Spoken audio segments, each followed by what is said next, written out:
अब्दुल्लाह इब्न मुबारक रहमतुल्लाह अलैह,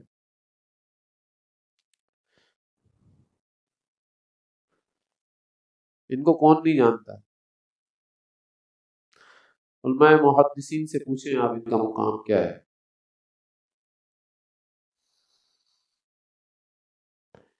इमाम बुखारी रहमतुल्लाह अलैह के इतने फजाइल नहीं जितने अब्दुल्लाह इब्न मुबारक रहमतुल्लाह अलैह के। इमाम बुखारी रहमतुल्लाह अलैह के इतने फजाइल नहीं है जितने अब्दुल्लाह इब्न मुबारक रहमतुल्लाह अलैह के।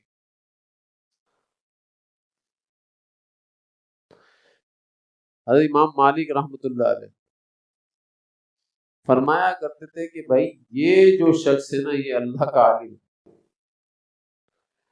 इमाम अहमद बिन हम्बल रहमतुल्लाह अलैह जब ये जाया करते थे खड़े हो जाया करते, खड़े होकर इस्तिकबाल किया करते। इनके अदब के अंदर।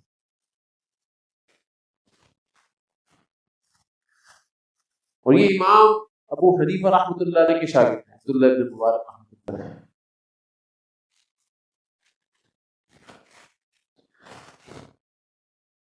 इनका एक दोस्त था, उनका नाम था इस्माइल।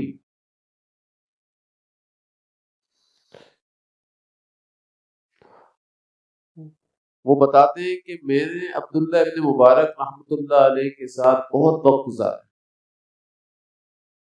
तो जो मैंने सहाबा कराम रिज़वानुल्लाहि अलैहिम अजमईन के हालात और वाक़ियात और उनकी जिंदगी पढ़ी है और सीरत देखी है, और उस सीरत को अगर मैं अमली लाइन में देखता था तो अब्दुल्लाह इब्न मुबारक नजर आता कि भाई सहाबा कराम रिज़वानुल्लाहि अलैहिम अजमईन और इनके अंदर सिर्फ रसूल अल्लाह सल्लल्लाहु अलैहि वसल्लम की सोहबत का फर्क है, वरना ये उन जैसे ही, ये उन जैसे ऐसे थे।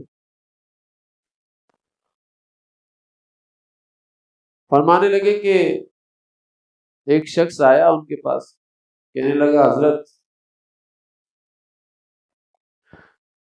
मेरा मसला है, परेशानी में हूं, कुछ पैसे चाहिए। फरमाया कितने चाहिए? कहने लगा 700 दिरहम। तो उन्होंने पर्ची के अंदर लिखा और बोला ये मेरे खादिम है, वहां पर जाओ उसको पर्ची दे देना, ये मेरा साइन भी है, उससे पैसे ले लेना। अभी पर्ची लेकर गया, वहां पर दिया खादिम को, और खादिम को कहा कि भाई मुझे 700 दिरहम दे दें, क्योंकि अब्दुल्लाह इब्न मुबारक रहमतुल्लाह अलैह से मैंने 700 दिरहम ही मांगे। तो जब पर्ची खोली तो उसमें 7000 दिरहम लिखा हुआ था।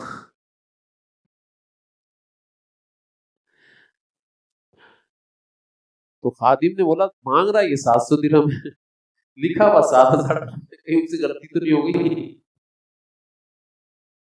खादिम ने इसको साथ लिया और बोला चलो भाई जाकर पूछते हैं।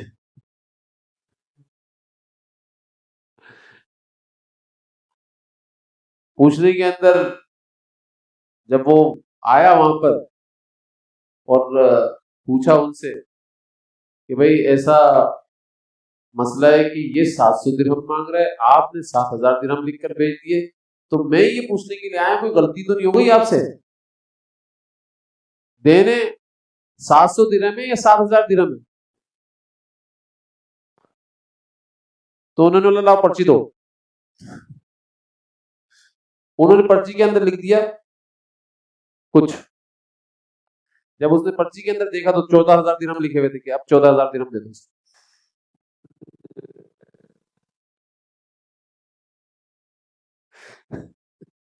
वो इनका मुंह देखने लगा, बोला कुछ नहीं, मुंह देखने लगा। और जाकर 14000 दिरहम, ये एकदम खुश, यार मैं 700 दिरहम मांगा, 14000 दिरहम खुशी है। तो खादिम इनके पास आया, बोला हुजूर मैंने उसको दे तो दिए लेकिन समझ में नहीं आई बात। वो 700 दिरहम मांग रहा था, आपने 7000 दिरहम लिखा, फिर मैंने 7000 दिरहम आपके सामने डिस्कस किया तो आपने 14,000 दिरहम लिख दिया। बोला तूने 7,000 दिरहम क्यों डिस्कस किया?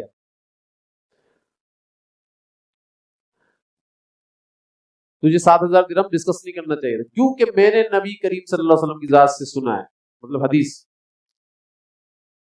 हदीस में पढ़ा है मैंने कि जो शख्स किसी मुसलमान भाई को अचानक खुशी फराहम करता है, अल्लाह उसके पिछले सारे गुनाह माफ फरमा देता है।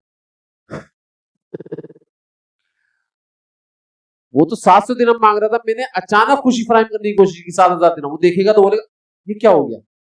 अब जब तूने 7,000 दिरहम का डिस्कस किया तो उसकी अचानक खुशी खत्म। 14,000 दिरहम इसलिए लिखा मैंने कि उसको अचानक खुशी। देखो साथियों, ये हर मुसलमान के लिए, हर मुसलमान के लिए है, ये जहन में रखना। हर साथी एक दूसरे को खुशी फराहम करने की कोशिश करे। हर साथी, हर साथी। और यकीन जानो, अगर हर साथी एक दूसरे को खुशी फराहम करने की कोशिश करेगा तो अल्लाह के नबी सल्लल्लाहु अलैहि वसल्लम क्या फरमाते,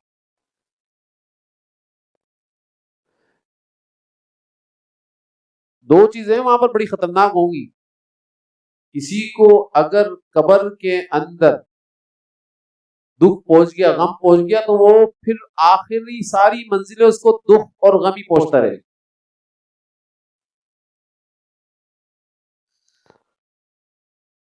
गम ही पहुंचता रहेगा। फिर वो दुख और तकलीफ से निकल नहीं सकेगा। अगर कब्र की किसी को तकलीफ हो गई, कभी भी नहीं निकल सकेगा।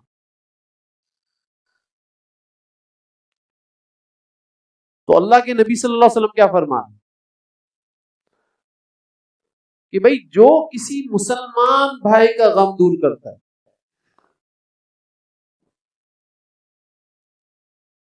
तकलीफें दूर करता है, तो अल्लाह ताला उसकी तकलीफों को दूर कर देते हैं, उसके गम को दूर कर देते हैं।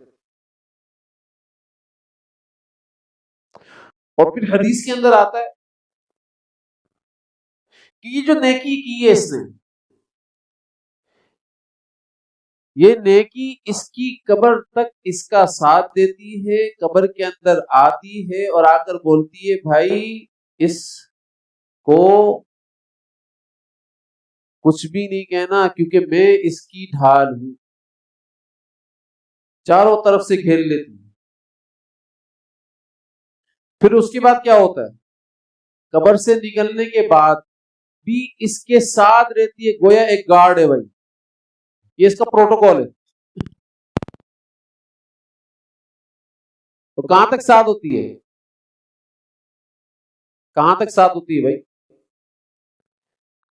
सारी हुज्जतें दलीलें इसको सिखा रही होती, तूने ये बोलना है, तूने ये बोलना है, इस मौके पर तूने ये बोलना है, इस मौके पर तूने ये बात करनी।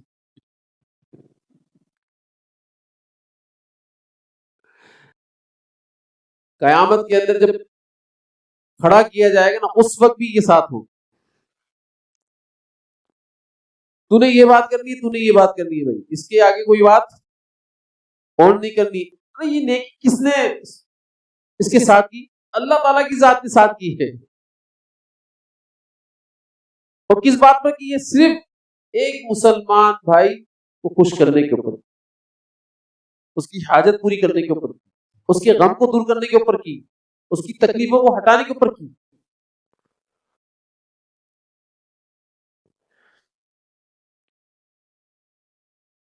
तो हदीस के अंदर आता है कि जन्नत तक इसका साथ नहीं छोड़ेगी जब तक जन्नत के अंदर दाखिल नहीं करवा,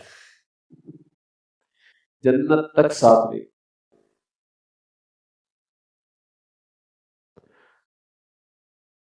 अब इसके बरक्स ले लो, जो मुसलमानों को गम पहुंचाने के अंदर लगा हुआ है, तकलीफों को पहुंचाने के अंदर लगा हुआ है।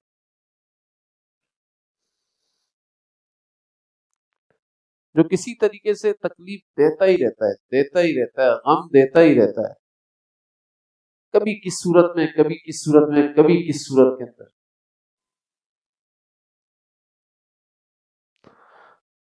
तो भाई उसका क्या हाल हो, उसकी कब्र के अंदर क्या मामला हो रहा हो, उसके दुख को, उसके दर्द को, मैं उल्टा कर रहा हूं, उसके दुख को, उसके दर्द को, उसके गम को दूर नहीं किया जा रहा होगा, बल्कि बढ़ाया जा रहा होगा। कब्र के अंदर तकलीफें दे देकर, इसके ऊपर अजाब मुसल्लत कर करके इसको ऐसी हयात बख्शी जा रही होगी जिससे ये पनाह मांग रहा होगा, यार मुझे किसी तरह मौत आ जाए लेकिन मौत नहीं आती होगी।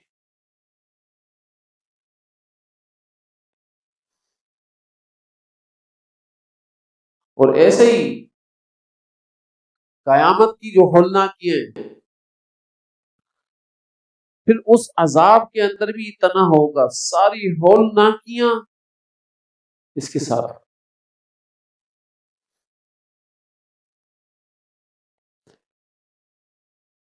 जो मुसलमान भाई का मार खाए उसका क्या हो,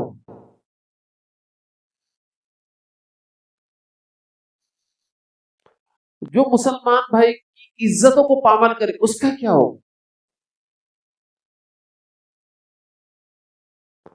जो मुसलमान भाई की गीबतें कर रहा हो उसका क्या हाल हो, बहुतान बाजियां लगा रहा हो उसका क्या हाल हो, जो मुसलमान के लिए हर वक्त ये चाले चल रहा हो, यार किस तरीके से इसको नाकाम कर दिया जाए, उसका क्या हाल हो रहा हो।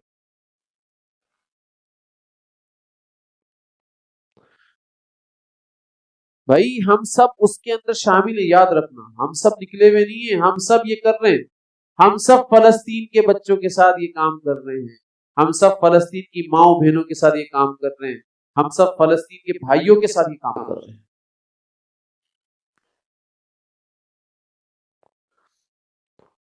उनकी इज्जतें पामाल हो रही है, हमें कोई फर्क नहीं पड़ रहा, हम वैसे ही हैं। मेरी बहनों की इज्जतें लूटी जा रही है, हमें कोई फर्क नहीं पड़ रहा, हम वैसे। भूखा मारा जा रहा है, हम सब वैसे ही हैं, कोई फर्क नहीं पड़ रहा। ये जितने सारे सुनने वाले लोग हैं, ये सिर्फ इतना बताएं कि ये फलस्तीन के भाइयों के लिए, बहनों के लिए, बच्चों के लिए कर क्या है, कर क्या रहे, कितना हिस्सा डाल रहे हैं। अरे माली हिस्सा थोड़ी होता है, मैं माल का हिस्सा डालने को थोड़ी कह रहा हूं।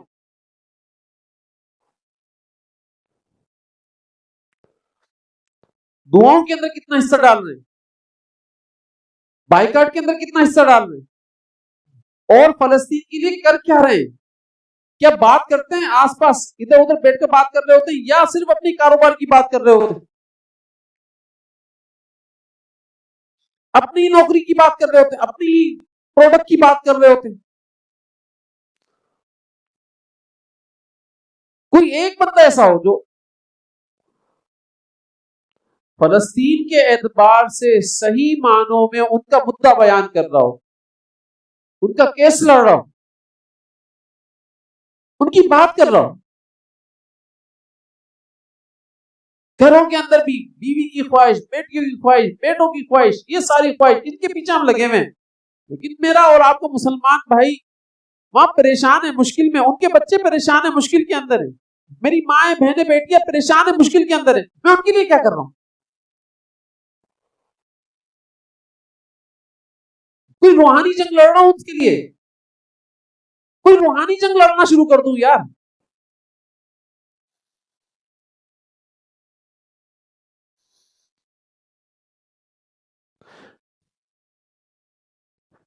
अल्लाह के नबी सल्लल्लाहु अलैहि वसल्लम ऐसे मौकों पर दुआ बताया करते थे, अल्लाहुम्मा इन्नी आऊज़ु बिका मिन शर्रि इबादिक।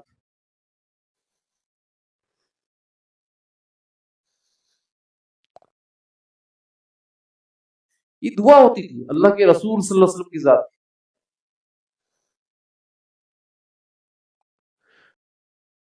तो क्या मैं ये दुआ पढ़ता हूं?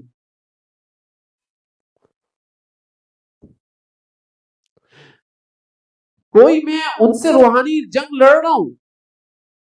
अरे एक ईमान वाला उनके आसाब के ऊपर सवार हो सकता है, एक ईमान वाला उनके होश पर सवार हो सकता है, एक ईमान वाला उनके एहसास के ऊपर सवार हो सकता है, एक ईमान वाला उनके सारे मामलत के ऊपर सवार हो सकता है। क्यों नहीं सवार हो सकता? रूहानी तौर पर हो सकता है। तो मैं रूहानी ताकत कितनी इस्तेमाल कर रहा हूं? रोजाना रात को क्या मैं बैठता हूं, उनके लिए बैठता हूं? किसी तरीके से अपने दिल की जो इज्तिमाई कैफियत है उसको जमा करके ताकतों को सारी जगहों से बुलाकर, मेरा दिल कभी इधर लगा हुआ है, कभी इधर लगा हुआ है, कभी उधर लगा हुआ है, कभी उधर लगा हुआ है, ये सारा दिल जो है ना मुंतशिर हुआ हो, दिल की ताकत भी मुंतशिर हुई, कभी इधर कभी इधर कभी इधर कभी इधर कभी उधर। तो उन सारी ताकतों को जमा तो करूं, जमा कर कर एक जगह लेकर आऊं, उधर सबसे ध्यान हटाकर, फिर जब ताकत जमाओ फिर देखो आप अपने दिल से काम क्या ले सकते हैं। लेकिन सारी ताकतें लगी हो फिर उसके बाद में काम कर रहा हूं, ऐसा काम नहीं होगा, कभी भी नहीं हो सकता।